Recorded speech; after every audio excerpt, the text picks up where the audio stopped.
আগের ভিডিওতে আমি কিন্তু বলতেই ভুলে গিয়েছিলাম যে আমরা আসলে কোথায় এসেছি। যদিও তোমরা হয়তো ভিডিও দেখে এতক্ষণে গেস করেই ফেলেছো যে আমরা এসেছি বকখালি। আর এই যে দেখো, বকখালিতে এসেই পরের দিনের শুরু হলো আমাদের এই সমুদ্রের সাথে। সমুদ্রকে দেখেই আমি আমার আজকের ব্লগটা শুরু করলাম। এবার সমুদ্র থেকে ফিরে আমরা এসেছিলাম কমপ্লিমেন্টারি ব্রেকফাস্টের জন্য। আমরা ছিলাম আইকন হেরিটেজ নামে একটা হোটেলে। তার কিন্তু পুরো ডিটেলস আর তার রুম ট্যুর আমি আরেকটা ভিডিওতে তোমাদের জন্য আনবো। আপাতত ডে 2 এর শুরুয়াতটা হয়েছিল আমাদের এই রকমভাবে।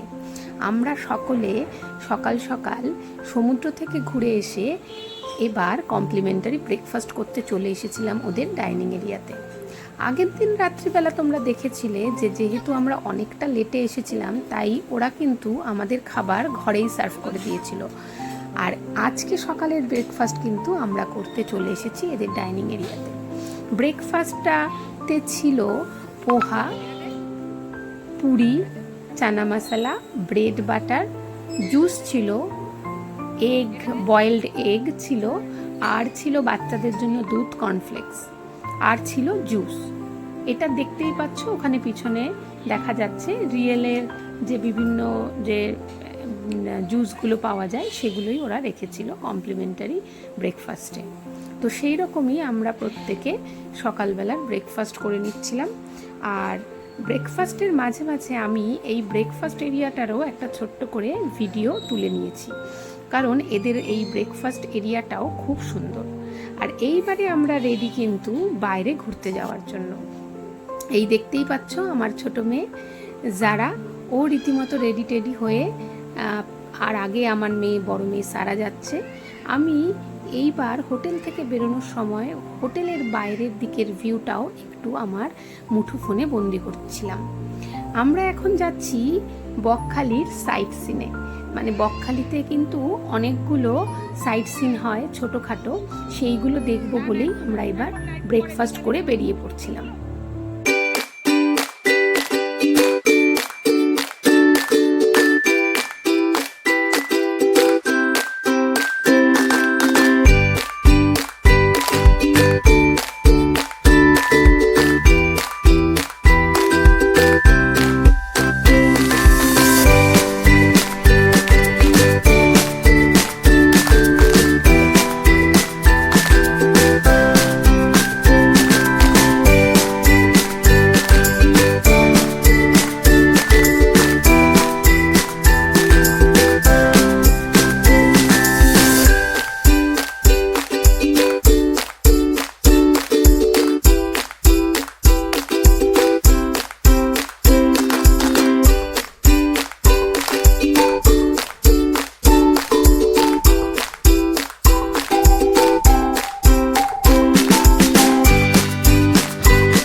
আমরা এখন চলেছি হেনরি আইল্যান্ডের পথে। হেনরি আইল্যান্ড বকখালির আরও একটা আকর্ষণীয় বিচ, যেটা এতটা সুন্দর আর এটা অনেকটা সুন্দরবন এলাকার কথা মনে করায়। সুন্দরবনে যেরকম ম্যানগ্রোভ চারদিকে রয়েছে, আর সুন্দরবনের যে পুরো বিস্তীর্ণ সবুজ অংশ, সেটা কিন্তু এই হেনরি আইল্যান্ড থেকে দেখা যায়। তো সেই রকমই আমরা আমাদের গাড়ি নিয়ে কিন্তু চলেছিলাম হেনরি আইল্যান্ডের দিকে। রাস্তাটা কত সুন্দর দেখুন, আর তার সাথে প্রকৃতিও কিন্তু এত সুন্দর সেজে গুজে রেডি। মানে খুব শিগগিরই যে মা দুর্গা আসছে তা কিন্তু আকাশ দেখলেই বোঝা যায়। আকাশে এই পেঁজা তুলোর মতো মেঘ দেখলে এই যে বাঙালির দিনগোনা, আমার মনে হয় এটাই পুজোর আগে সবথেকে সেরা পাওনা। বাঙালি কিন্তু অপেক্ষা করতে জানে, কিন্তু দুর্গাপূজা এলেই যে দিনগুলো শেষ হয়ে যায়। আর এই যে আমরা প্রবেশ করলাম হেনরি আইল্যান্ডের গেট দিয়ে। দেখুন দুপাশে কত সুন্দর সবুজ, আর মাঝখান দিয়ে রাস্তাটাও কি ভালো। এখান থেকে বেশ কিছুটা গেলেই একটা প্রথমেই পড়বে টিকিট কাউন্টার, যেখান থেকে মাথাপিছু টিকিট কেটে নিতে হবে আর আমাদের গাড়িরও একটা চার্জ দিয়ে দিতে হবে। তো সেই রকমই আমরা সেই দিকেই এগোতে থাকলাম, টিকিট কাউন্টারের দিকে।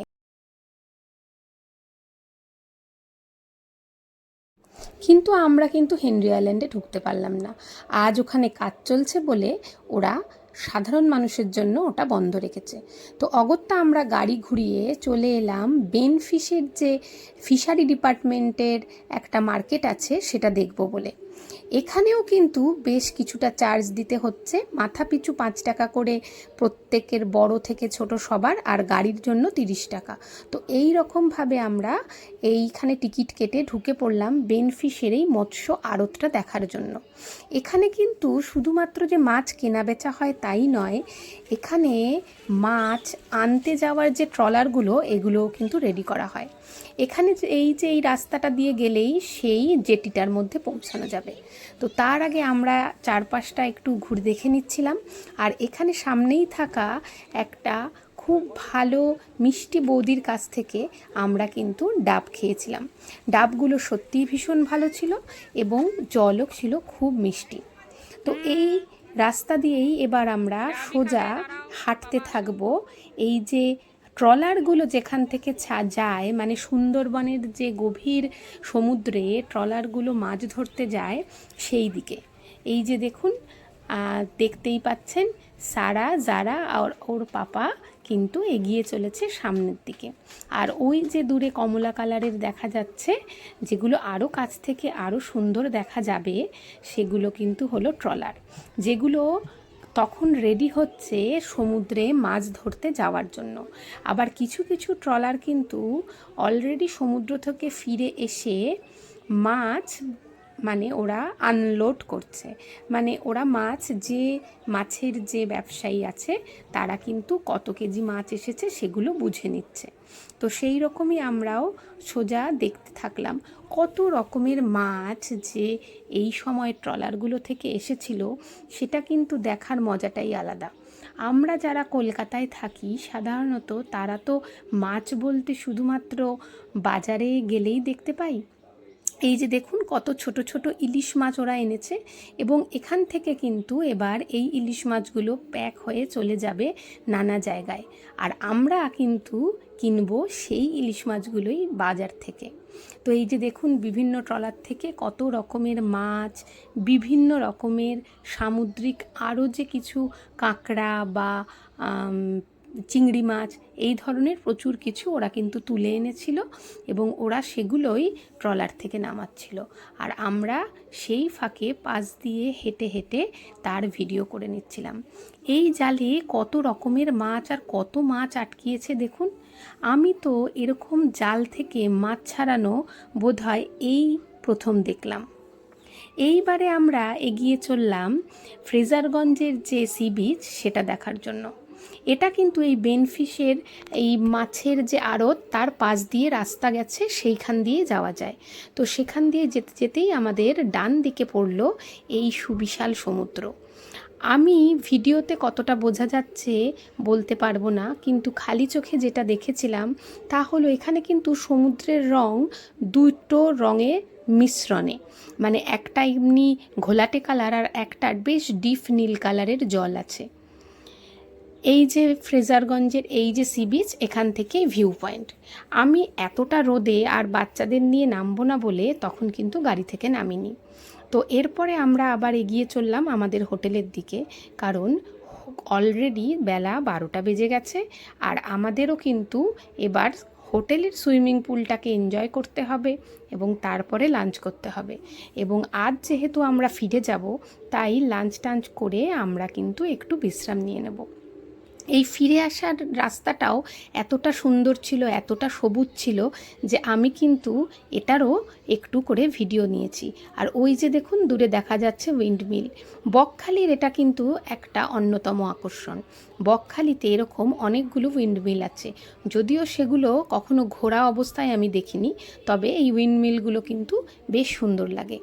এইবার আমরা এই দেখে আমরা হোটেলে ফিরলাম এবং হোটেলে ফিরে আমরা আমাদের সেদিনে দুপুরের লাঞ্চ করেছিলাম। কেমন লাগলো আমাদের এই সাইট সিনের ভিডিও কমেন্ট করে জানিও, ভালো লাগলে লাইক করো, পাশে থেকো 3 স্টোরির।